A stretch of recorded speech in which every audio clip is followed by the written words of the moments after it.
নার্জিন বেগম দরজা খুলতে সামনে নির্জনকে দেখতে পেলেন। নার্জিন বেগম দরজা খুলে দিয়ে তারপর ভিতরে চলে আসলেন আর তার পিছু পিছু নির্জন ভিতরে প্রবেশ করলেন।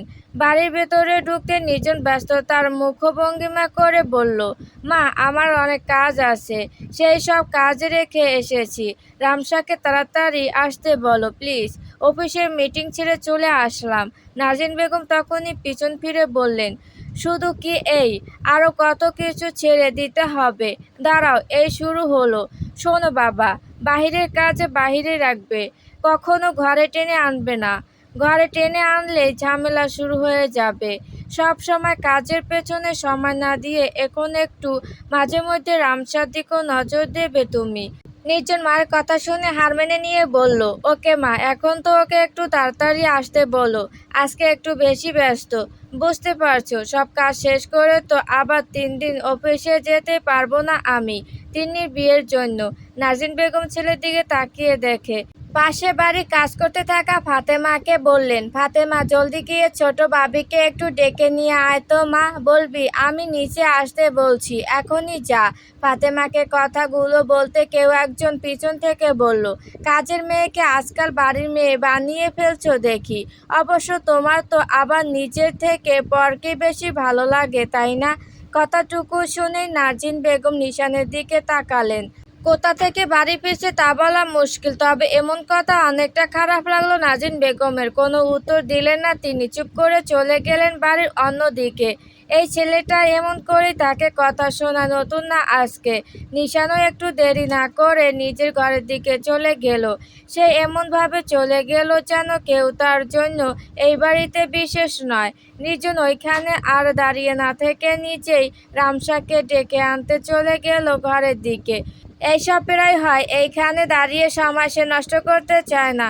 মেহের তিন্নির ঘরে ঢুকে দেখলো পুরো ঘর শাড়ি, জামা, বিভিন্ন কসমেটিক্সে ছড়িয়ে ছিটিয়ে রয়েছে।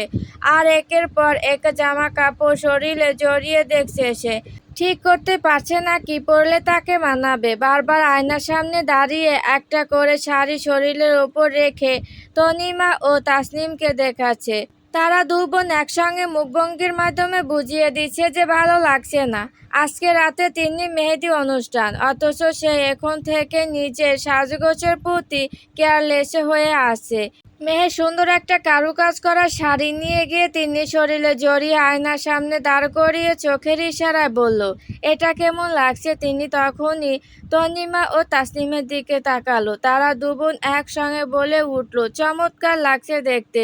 ছোট বোন তাসনিম তখনই বলল, তিন্নি আপু, ভাবির পছন্দ সেরা। দেখো দেখো, কত সুন্দর লাগছে তোমাকে এই শাড়িতে। আজকে মেহেদি অনুষ্ঠানে এটা পরবে, খুব ভালো লাগবে।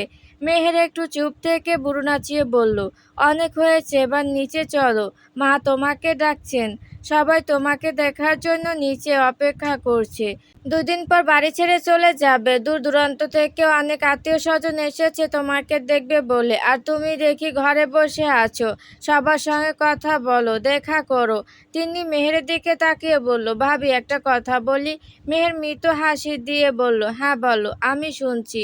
আমি বাড়ি ছেড়ে অন্য বাড়িতে পা রাখতে চলেছি। আমি সঠিক জানি না ওই পরিবারের মানুষগুলো ঠিক কেমন, আমি তাদের প্রিয় হয়ে উঠতে পারবো কি না। তবে তোমাদের ছেড়ে যেতে আমার মন চাইছে না। আমি আমার 2 ভাইয়াকে অনেক ভালোবাসি, কিন্তু নিশান ভাইয়া অনেক রাগী। তার সঙ্গে তো ভয়ে কথাই বলতে পারি না। সে মাঝে মধ্যে অনেক বাজে আচরণ করে। আমার কাছে কেন জানি মনে হয় ভাইয়া তোমাকে অনেক ভালোবাসে। তুমি একটু ভাইয়াকে বোঝার চেষ্টা করো। ভাইয়াকে একটু বুঝিয়ে বলো, আমি কথা বলবো তার সঙ্গে। মেহের নিজের প্রসঙ্গ পাল্টে বলল, তুমি সবাইকে আপন করে নিলে তারা অবশ্য আপন করে নেবে তোমাকে।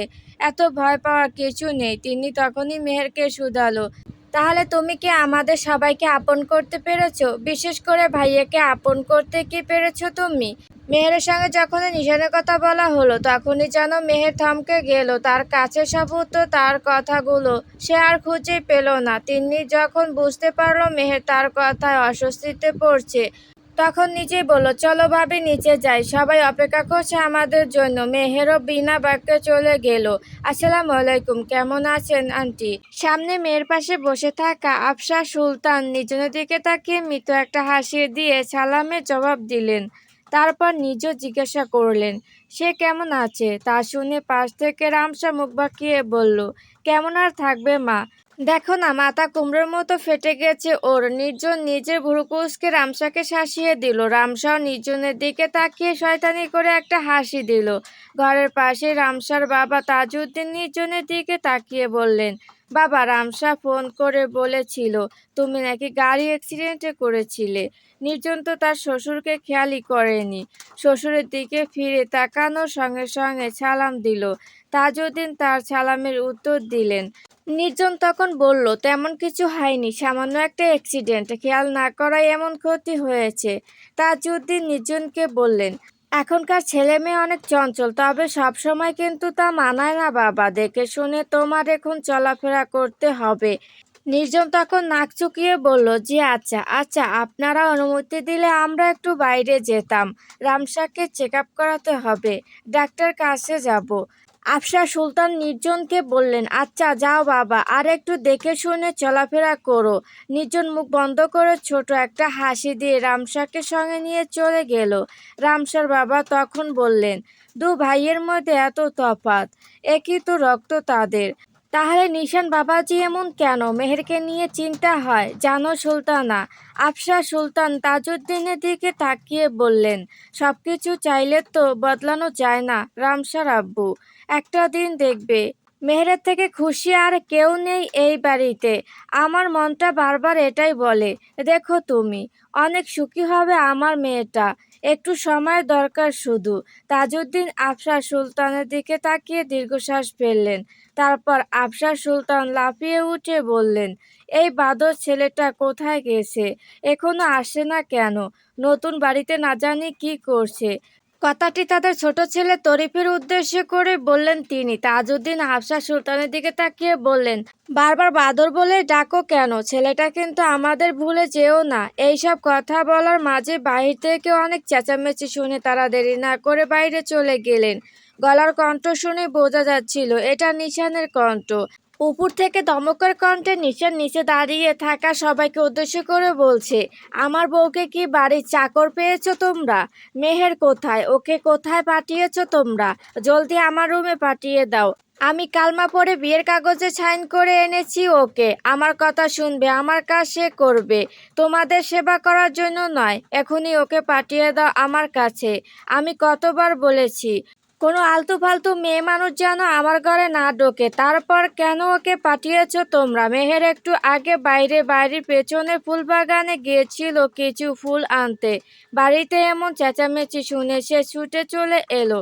এসেই দেখলো নিশান উপর থেকে চেঁচামেচি করছে, আর বাড়ির সবাই তার দিকে তাকিয়ে চুপ করে দাঁড়িয়ে আছে।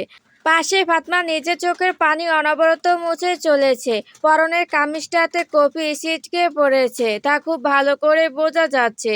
মেহের বাড়িতে নেই দেখে নাজিন বেগম ফাতমার হাতে কফি পাঠিয়ে দিয়েছিলেন নিশানের রুমে।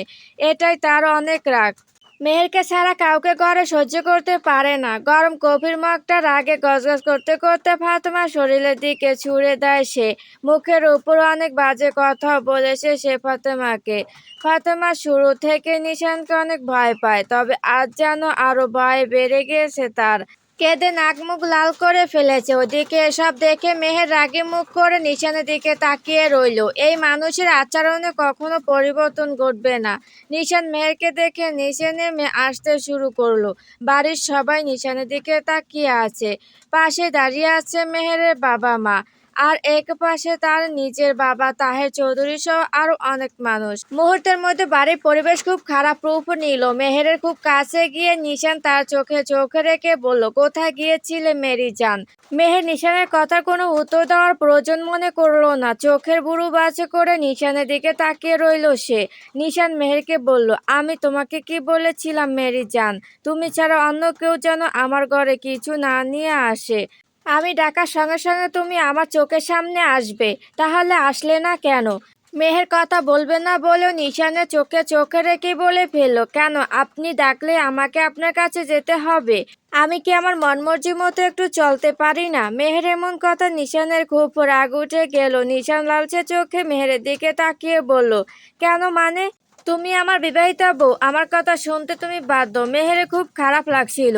নিশানের দিকে তাকিয়ে আবার মা বাবার দিকেও বারবার ফিরে ফিরে দেখছে সে। শিক্ষিত নামের এক চাষাকে সে বিয়ে করে ফেলেছে।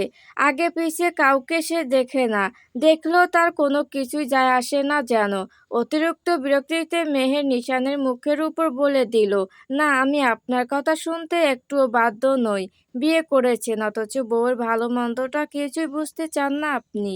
আর আমি তো আপনার কেনা দাসী নই যে যা খুশি আমাকে দিয়ে করাবেন, আর আমি তা মুখ বন্ধ করেই যাব। নিশানের চোখ মুখে দেখলে বোঝা যায় মেহেরের জায়গা অন্য কেউ থাকলে এতক্ষণ মার খাওয়া হয়েছে। তো তার কিছু না করতে পেরে নিশান মেহেরকে রাগ দেখিয়ে পাশে টেবিলে রাখা ফুলের টপটা হাতে তুলে আছড়ে ফেলতে সঙ্গে সঙ্গে তা ভেঙে যায়। তা দেখে বাড়ির সবাই চুপ হয়ে তাকিয়ে থাকে। কারো মুখ থেকে টু শব্দটি বের হতে পারছে না। পুরো বাড়িটা যেন নিমেষে শান্ত হয়ে গেছে। তাহের চৌধুরী নিশানের উদ্দেশ্যে কিছু বলতেই যাবেন, ঠিক তখনই নাজিন বেগম ইশারায় থামিয়ে দিলেন তাকে। দাঁত কিরমির করে মুখের কথা আবারও গিলে ভেতরে নিয়ে গেলেন বাবা তাহের চৌধুরী। মেহের নিজের বাবা মায়ের সামনে এমন আচরণ আর সহ্য করতে পারল না।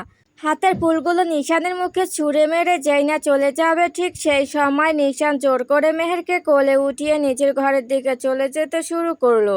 সবাই যেমন পরিস্থিতির সামনে পড়বে একটু ভাবেনি তারা। মাটির মধ্যে যেন লজ্জায় ঢুকে যাবেন তাহের চৌধুরী ও মেহেরের বাবা তাজউদ্দিন। তাদের সঙ্গে সঙ্গে সবাই নিজেদের লজ্জায় পড়া মুখ লুকিয়ে রাখতে যেন ব্যস্ত হয়ে পড়েছেন। কেউ আর একটু এক জায়গায় দাঁড়িয়ে থাকতে পারল না। যে যার কাজের দিকে চলে গেল লজ্জাময় মুখটা বাঁচাতে। শুধু দাঁড়িয়ে থাকলেন মেহেরের বাবা মা। একে অপরের দিকে বারবার তাকাচ্ছেন শুধু। সাইডে দাঁড়িয়ে থাকা তরিপিহীন কাণ্ড দেখে ফিকফিক করে হেসে চলছে তিন্নি তাহসিন তানিমারাও সেই লজ্জাময় হাসি মুখে হাত দিয়ে নিজেদের মুখ আড়াল করছে। তাহের চৌধুরী যেন ছেলের এমন কাণ্ডের জন্য কারো দিকে তাকাতে পারছেন না। তাই তিনি আর দেরি না করে নিজের ঘরে চলে গেলেন। সাইডে দাঁড়িয়ে থাকা আফসার সুলতানা বলতে লাগলেন, আচ্ছা, নিশান আবার মেহেরকে মারবে না তো? বিকেলে সূর্য আরও একটু হেলে গিয়ে কমলা রঙের রূপ নিতে শুরু করলো। জানলার পাশে বসে আছে নির্জন। রামসাকে কিছু পরীক্ষা নিরীক্ষা করতে দিয়েছেন ডাক্তার। বাড়ির চেনাশোনা ডাক্তার সাইমা সিদ্দিকী তাদের সামনে বসে আছেন। বারবার হাতের মুঠো আঙুলের সাহায্যে নাড়াচাড়া করছে নির্জন। এই রিপোর্টে কি আসে তা নিয়ে ভীষণ চিন্তা করছে তারা। রামসাও খুব চিন্তিত হয়ে পড়েছে। তা দেখে সামনে বসে থাকা ডক্টর সাইমা সিদ্দিকী বললেন, মিস্টার অ্যান্ড মিসেস চৌধুরী, বেশি চিন্তা করার দরকার নেই। রিপোর্ট তো আগে হাতে আসতে দিন। আপনারা বরং এক গ্লাস পানি খেয়ে নিন। প্রথমবার মা বাবা হচ্ছেন তো, তাই এমন ভয় করছে। আল্লাহর রহমতে কিছু হবে না। ডক্টরের কথা শুনে রামসার মুখে হালকা একটা হাসি ফুটে উঠল। অনেক সময় অতিবাহিত হওয়ার পর নার্স এসে কিছু কাগজ ডক্টর সাইমা সিদ্দিকীর হাতে তুলে দিলেন। কাগজ হাতে নিয়ে ডাক্তার সাইমা সিদ্দিকী চোখে চশমা ঠিক করে রামসার দিকে তাকিয়ে জিজ্ঞাসা করলেন, তা কতদিন আগে পিরিয়ড হয়েছিল মনে আছে আপনার? এমন কথা রামসা একটু লজ্জা পেল। ডাক্তার ও নির্জন দুজনের দিকে তাকালো রামসা। কি বলবে সে এখন? ডাক্তার রামসার মুখের দিকে তাকিয়ে কিছু একটা বুঝে বললেন, উকিল আর ডাক্তারকে সবসময় সঠিক তথ্য দেওয়া প্রয়োজন। শরম লজ্জা তাদের সামনে মানায় না। রামসা কিছু একটা মনে করার চেষ্টা করে যেন ব্যর্থ হলো। সে বলল, তা ঠিক মনে পড়ছে না কবে হয়েছিল। আনুমানিক ভেবে বলুন তো, আপনার হিসেবে পেটের বাচ্চার কয় মাস চলছে? রামসা আমতা আমতা করে বলল, আমার মনে হয় 3 মাসের মতো হবে। কিন্তু কেন ডাক্তার ম্যাম, কিছু কি হয়েছে? রিপোর্ট অনুযায়ী সবকিছু মিলিয়ে না হলেও 5 মাসের কাছাকাছি। খাবার দাবার ঠিকমতো খেলেও তো এমন বড় ক্ষতি হতো না। কবে থেকে এমন করে রাখছেন ওনাকে? অনেক আগে আসার দরকার ছিল আপনাদের। কথাগুলো নির্জনের উদ্দেশ্য করে বললেন ডাক্তার সাইমা সিদ্দিকী। কথাটুকু শুনে রামসার ভেতরে ধক করে উঠল। তার সঙ্গে চোখে পানি ছলছল করছে। না, তার বাচ্চার কিছু হতে পারে না, এমন ভেবে আলতো করে পেটে হাত রাখল সে। ডাক্তার এখনো পুরো কথা শেষ করতে পারেনি।